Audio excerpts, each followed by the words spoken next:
Hi friends, வாங்க உளுந்து சாம்பார் எப்படி செய்கிறதுன்னு சொல்கிறேன். 50 உளுந்து போட்டிருக்கிறேன். லைட்டாக வறுத்து போட்டால் குழம்பு வாசனையாக இருக்கும். இந்த அளவு வறுத்தது போதும். குக்கரில் போட்டு வேக போட்டுக்கணும். உளுந்தோடைய கொஞ்சம் வெங்காயம், கொஞ்சம் தக்காளி இதெல்லாம் போட்டு வேக வச்சுக்கணும். உளுந்து 3 விசில் 5 நிமிஷம் சிம்மில் வச்சா போதும். உளுந்து நல்லா வெந்துடும். எண்ணெய் ஊற்றிருக்கிறேன், கடுகு போட்டிருக்கிறேன்,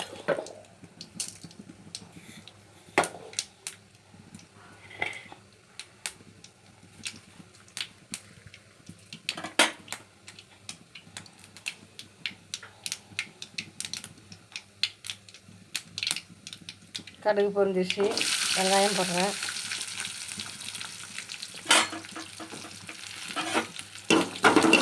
வெங்காயமும் கருவேப்பிலையும் போட்டிருக்கிறேன். வெங்காயம் வதங்கிடுச்சு. தக்காளி போடுறேன்.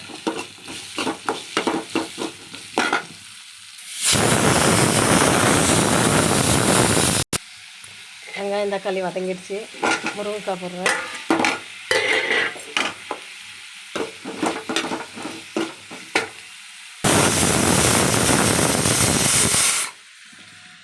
தண்ணி ஊற்றுறேன் காய் வேகிறதுக்கு.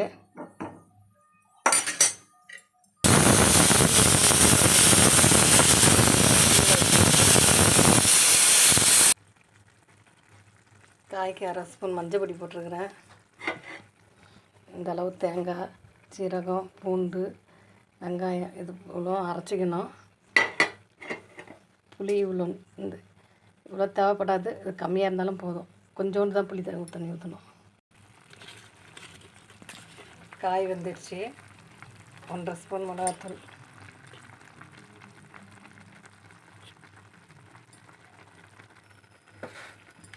உப்பு, புளிக்கரைசல் ஊற்றியாச்சு.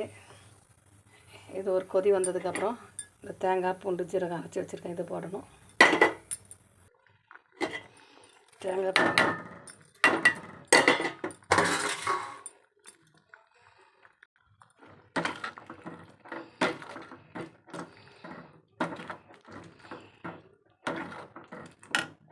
தேங்காய் போட்டு ஒரு கொதி வந்தோடனே உளுந்து ஊற்றிடணும். கொதி வந்துடுச்சு. உளுந்து வேக வச்சதை ஊற்றுறேன்.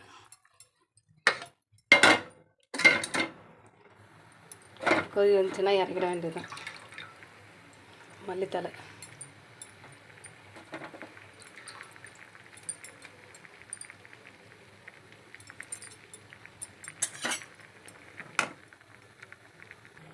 குழம்பு ரெடி ஆயிடுச்சு. உளுந்து சாம்பார் இடுப்புக்கு, கை கால் வலிக்கு எல்லாத்துக்குமே நல்லது. செய்து சாப்பிடுங்க.